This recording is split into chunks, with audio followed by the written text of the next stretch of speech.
Votre Excellence, bienvenue à Sputnik Afrique et merci beaucoup d'avoir accepté notre invitation. C'est une grande honneur pour notre agence. Merci. Votre Excellence, donc votre déplacement se déroule dans le cadre des célébrations à l'occasion du 80e anniversaire de la victoire de Russie dans la Grande Guerre patriotique. Hier, vous avez donc assisté au défilé sur la place Rouge. Que retenez-vous de cette expérience? Quelle était l'ampleur des célébrations, à votre avis? Peut-être quels équipements vous ont le plus impressionné? D'accord, merci beaucoup. Comme vous l'avez situé, le contexte, c'est bien la célébration donc, de la victoire de la Russie dans la Grande Guerre patriotique, comme c'est dit.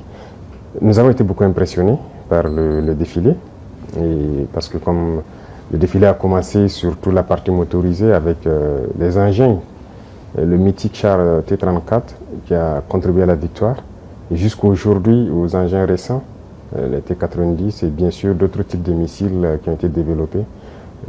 Ça nous a beaucoup impressionnés, ça nous a donné beaucoup de leçons et ça nous a permis de voir comment donc, la Russie a évolué technologiquement sur le plan militaire depuis cette grande guerre jusqu'au jour d'aujourd'hui.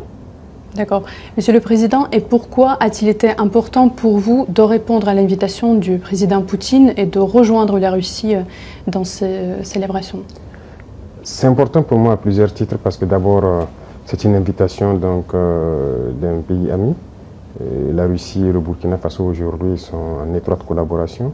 Notre coopération est assez stratégique, donc ce qui fait que nous devons venir donc, participer aux côtés donc, du peuple russe. La deuxième chose, c'est que dans cette même guerre, nos ancêtres aussi ont contribué à la libération de l'Europe dans cette guerre, à lutter contre le nazisme, ce qui veut dire que nous avons donc une histoire commune dans la célébration donc, de cette victoire. C'est très important. Et l'autre chose, c'est qu'aujourd'hui, la Russie et le Burkina Faso sont dans le même combat. Nous avons un monde que je peux qualifier d'unilatéral. Nous voulons un monde multipolaire. Voilà, nous voulons un monde libre, indépendant, un monde de paix, où les nations ne dictent pas donc, à d'autres nations ce qu'elles doivent faire et comment ils doivent être. Donc la Russie est activement dans ce combat, qui est aussi un combat de dénazification, si je peux dire. Et donc nous aussi, nous sommes dans ce même type de combat contre l'impérialisme qui veut nous asservir, qui veut nous garder dans l'esclavage. Donc nous avons donc les mêmes perspectives. Donc c'était très symbolique qu'on vienne participer aux côtés donc, du peuple russe à cette célébration. Notamment, le peuple soviétique a contribué largement à vaincre le nazisme et le burkinabé, comme vous le dites bien, applique aujourd'hui les efforts pour lutter, pour éradiquer le terrorisme. Voyez-vous des similitudes entre nos deux peuples et en quoi cela se manifeste-t-il plus concrètement? Oui. Moi, j'ai appris beaucoup de leçons dans cette célébration et il y a beaucoup de similitudes dans la lutte que nous menons actuellement. Regardez, le peuple soviétique a sacrifié près de 27 millions de vies pour avoir cette victoire. Ils pouvaient à un moment donné dire que c'est bon, ils signent l'armistice, ils abandonnent. Mais le courage, la ténacité, la résilience a fait qu'ils ont continué le combat et ils ont fini par gagner. Le Burkina mène une lutte depuis maintenant près de 10 ans contre le terrorisme. C'est pas qu'il n'y a pas de morts, il y a beaucoup de morts depuis cette époque jusqu'à aujourd'hui. Mais nous n'abandonnons pas parce que nous savons que nous allons gagner la victoire et nous continuons ce combat. Donc il y a cet état d'esprit-là qui nous fédère et donc c'est ça qui est aussi très intéressant dans ces moments. Et comment analysez-vous l'influence de la victoire soviétique lors de la Seconde Guerre mondiale sur le processus de décolonisation de l'Afrique? Que serait-il arrivé, si on peut essayer d'imaginer, à l'Afrique si le nazisme avait gagné? Ça a beaucoup contribué, je peux dire. Alors, si le nazisme avait gagné, je ne peux pas imaginer. Mais j'imagine, vous savez que les gens ne respectaient pas le noir. Jusqu'à aujourd'hui, ça continue. On a toujours qualifié le noir de sous-homme. Certains nous voyaient comme des animaux, en fait. Vous avez suivi les histoires de la colonisation, de l'esclavage. Les noirs ont été torturés, exposés dans des cages comme des animaux sauvages en Europe et tout. Les noirs ont été castrés pour les empêcher d'avoir même de la progéniture. Les noirs ont été traités comme moins que des animaux. Vous savez qu'au Congo, on trouvait que le carton coûtait plus cher que la peau du noir. On préférait sécher le caoutchouc sur la peau du noir que de payer du carton pour sécher le caoutchouc. Le noir a beaucoup souffert. Donc de l'esclavage pendant des siècles et des siècles, la colonisation. Et cette guerre, vous voyez qu'on est venu prendre nos ancêtres sans leur consentement, aller les mettre en boucherie en première ligne. Et au retour encore, vous avez appris ce qui s'est passé au Sénégal. Quand ils ont voulu réclamer leur argent, on les a tués. C'est-à-dire qu'ils ne considèrent pas le noir. Et ça, ils sont allés se battre aux côtés de soi-disant alliés, qui les traitent comme ça. Mais imaginez si c'est le nazisme qui avait gagné. Ça allait être une catastrophe. Donc voilà pourquoi j'ai dit que c'était une lutte à mener. C'était une vraie folie dans le monde. C'était une lutte à mener et l'Afrique a participé. Et aujourd'hui, on peut dire merci parce que le peuple qui a consenti le plus grand sacrifice, c'est le peuple soviétique. Personne n'a perdu autant d'hommes, personne n'a connu autant de destruction pendant la guerre que le peuple soviétique. Donc nous sommes reconnaissants et je pense que c'était nécessaire pour que le monde soit aujourd'hui et que l'Afrique aussi puisse espérer continuer. Merci beaucoup pour votre réponse.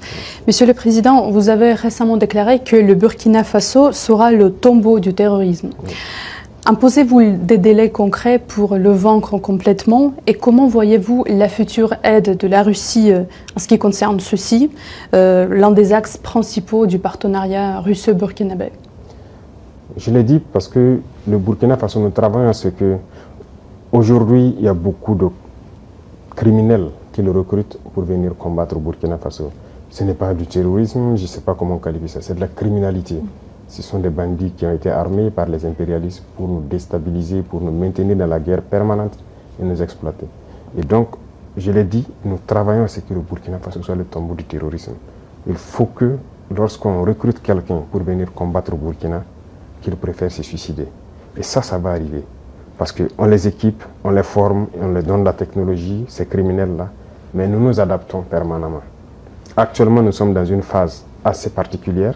Ils ont acquis de nouvelles technologies, de nouvelles techniques de combat et tout, grâce donc au soutien de ces impérialistes-là. Mais donc, nous avons étudié la situation et nous allons avoir la réponse tout de suite face à tout ça. Donc, vous allez le voir. Le terrorisme va finir, je ne veux pas donner un délai, mais le terrorisme va finir. Et très vite, aussi vite qu'on le peut. Et la Russie, tout ce que nous demandons, c'est surtout l'apport, je dirais, intellectuel. Voilà, aider à former intellectuellement sur notre industrie militaire qu'on devait développer et aider à former les jeunes gens sur tout ce que nous pouvons développer pour faire face à cette guerre-là. C'est cette partie qui nous intéresse le plus. Et plus concrètement, quel matériau, peut-être quel équipement vous intéresse le plus? Déjà, je peux dire merci parce que la Russie fait partie de l'un de ces rares pays dans ce monde-là qui a pris du matériel militaire venir nous donner pour faire la guerre. Donc ça, c'est significatif. À part la Russie et la Chine, il n'y a pas personne, sinon même pire. Ailleurs, on veut payer, même on refuse de nous vendre. Mais là, ils ont compris qu'on est en guerre. La Russie aussi mène son opération spéciale. On sait que ce n'est pas facile. Mais si dans ça, ils ont pu prendre du matériel, venir donner au Burkina Faso, je pense que c'est déjà très important. Mais c'est comme je l'ai dit, la Russie contribue à nous former. Tout ce qu'on paye, les militaires russes forment les militaires burkinabés sur l'emploi de cet équipement et tout ça. Mais nous voulons continuer à développer nous-mêmes l'industrie militaire avec l'accompagnement de la Russie qui a une très grande avance donc, sur le monde, je dirais, en matière d'armement. Donc nous devons faire cette collaboration étroite pour que nous puissions avancer dans notre guerre. Merci beaucoup.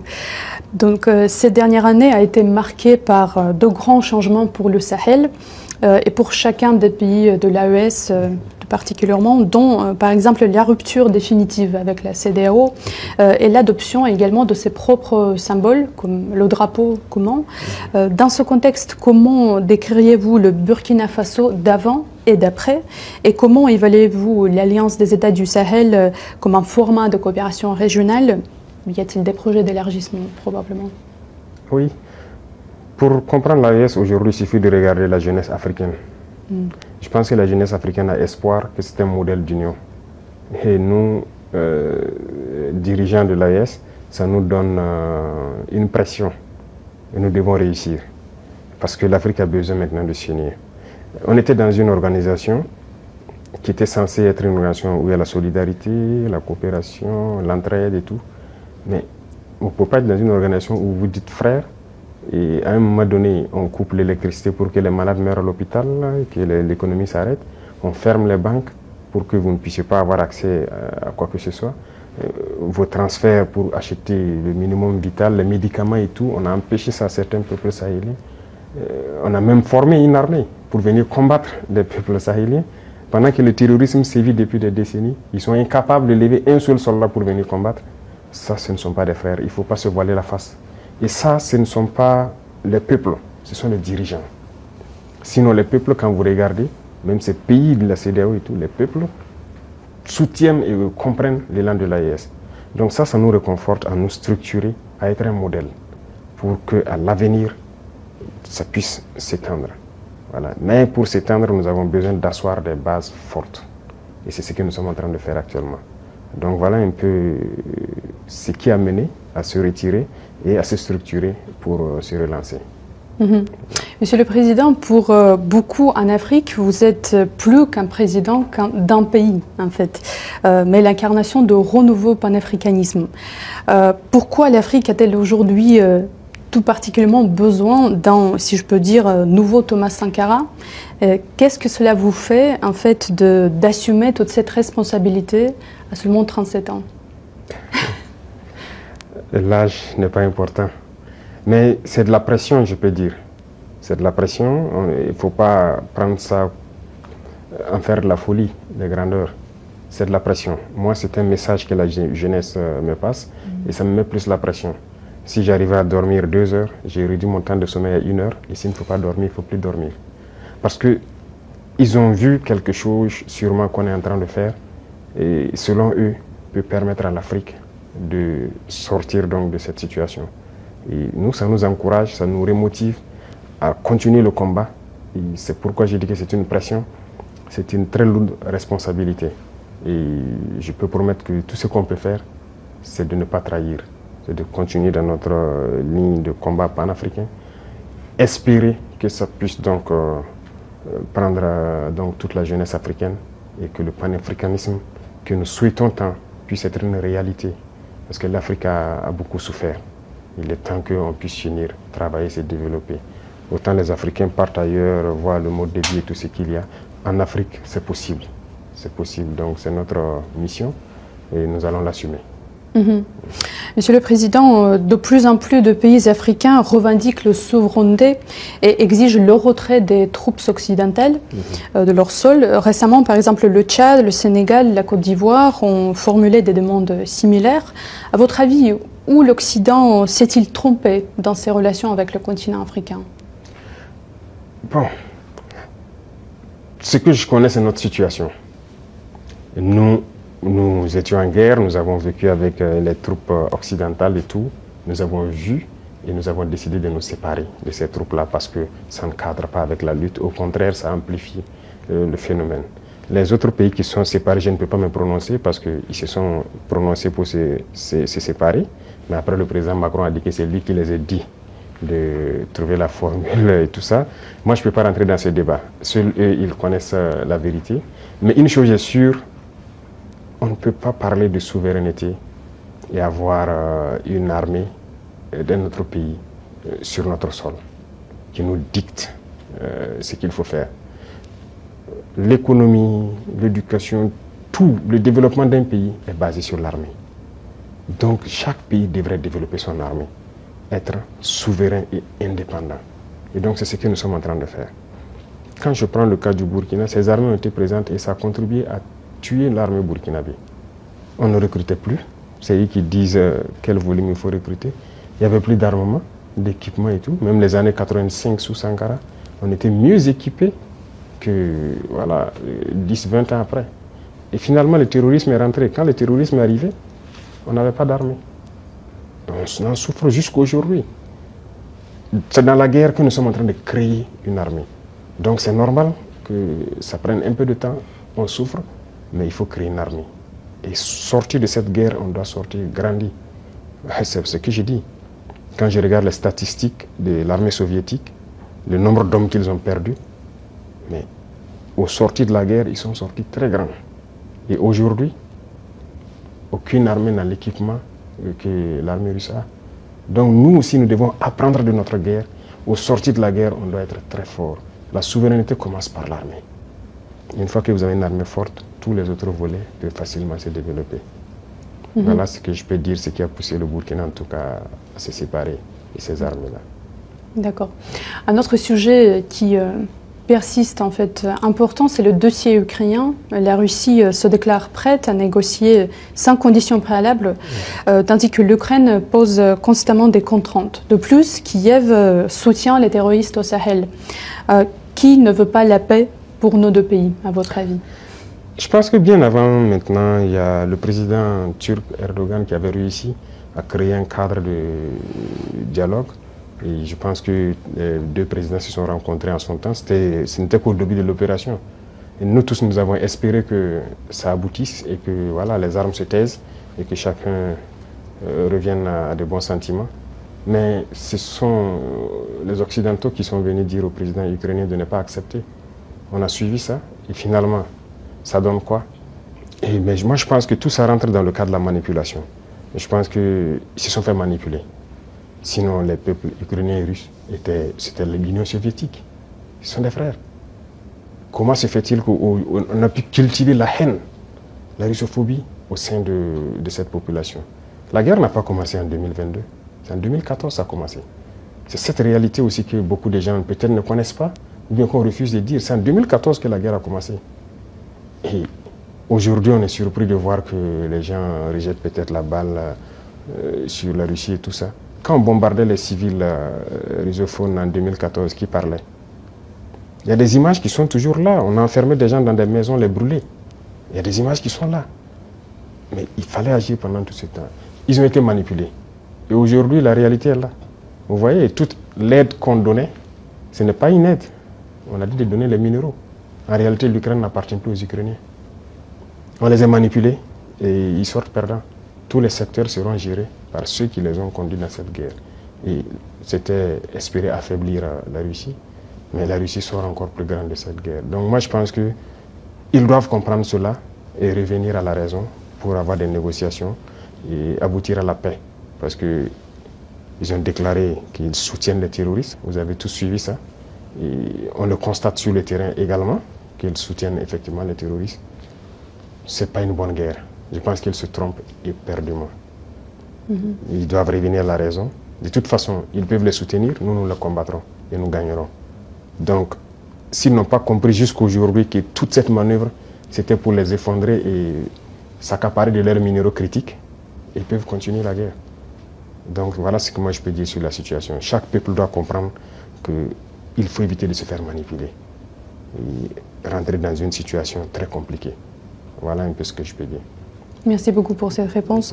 Monsieur le Président, que pensez-vous de l'agence de presse Sputnik et de son rôle dans l'espace médiatique africain? En quoi ces contenus sont-ils attirants pour les auditeurs africains? Et quelle est la différence principale avec les médias mainstream, à votre avis? La presse est très importante. La communication, vous savez que c'est à travers la presse qu'on conditionne les esprits des peuples. Donc, vous jouez un rôle déjà très important en faisant sortir une part de vérité de l'histoire et du présent. Et il faut continuer dans ce sens à éveiller les consciences.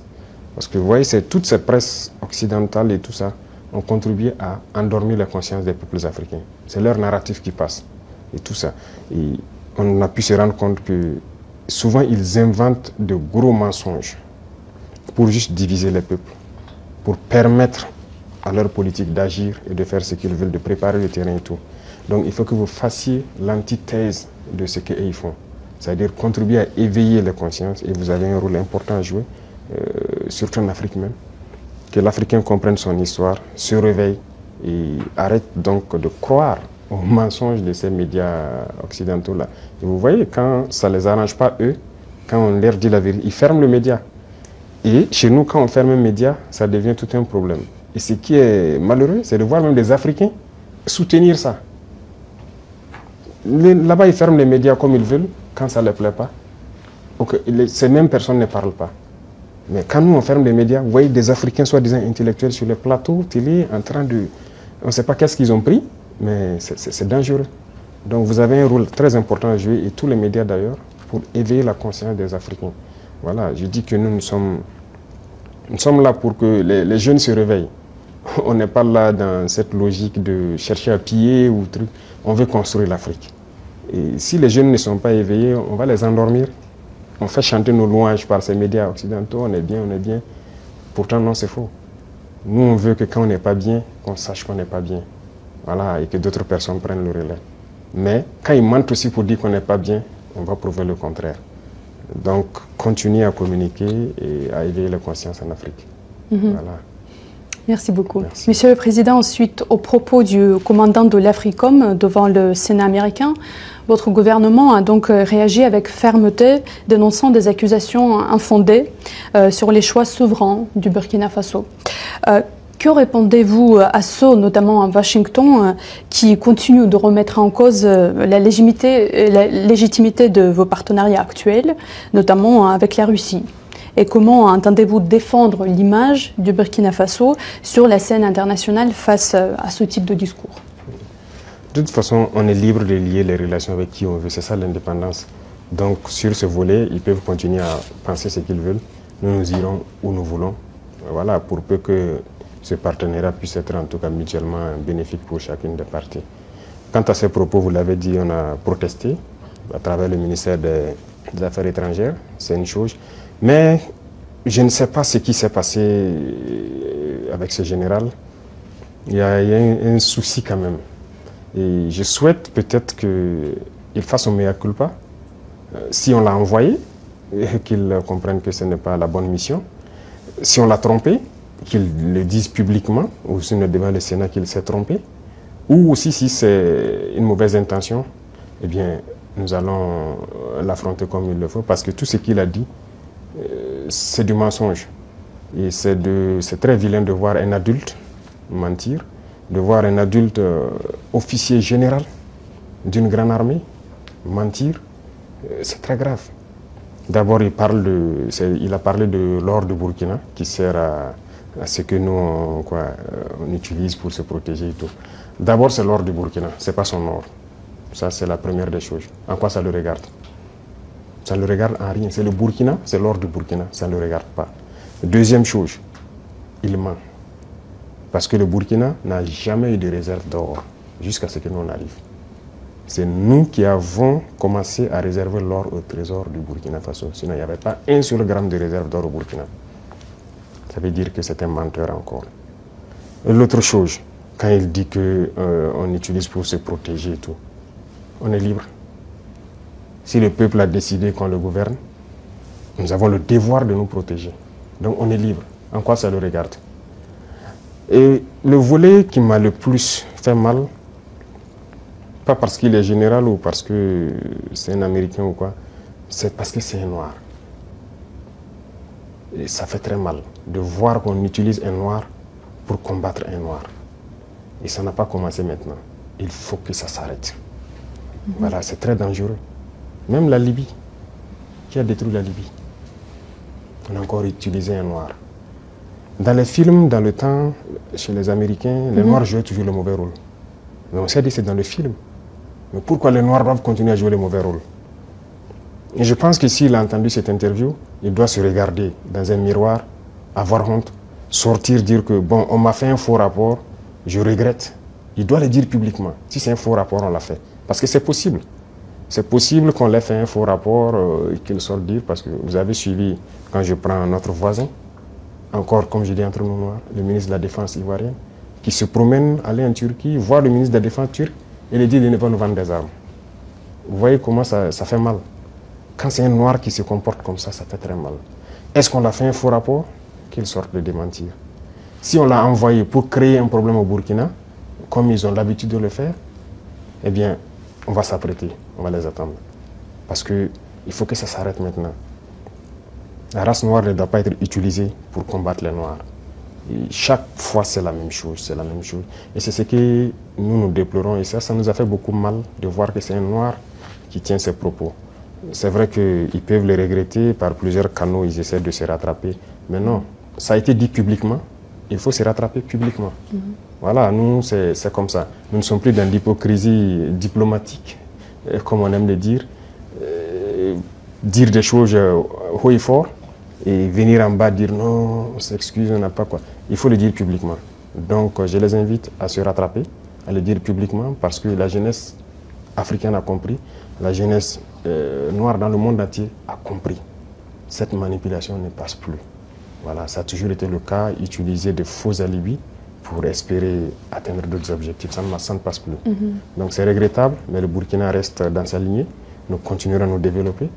Et il a oublié de dire tout ce que nous faisons pour le Burkina. Ce que nous faisons, aucun régime ne l'a réalisé. Voilà, le développement socio-économique du Burkina, qui a fait, voilà, nous sommes en train de construire beaucoup de centres de santé, équipés en appareillage, les examens médicaux, et baisser les coûts des examens médicaux. Quel régime a fait pareil? Personne. Nous sommes en train d'agir sur l'agriculture, labourer gratuitement les champs des paysans, notre production a augmenté et tout. Qui l'a fait? Personne.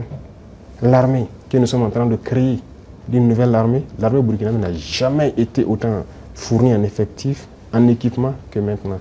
Qui l'a fait? Aucun régime. En matière d'emploi, aucun régime n'a créé autant d'emplois que nous l'avons fait. L'industrialisation. Peut-être que c'est ça qui les fait mal, qu'ils veulent arrêter, et il faut inventer des mensonges. En tout cas, je les invite à revoir leur copie. Voilà, c'est ce que je peux dire. C'était un gros mensonge et c'est regrettable.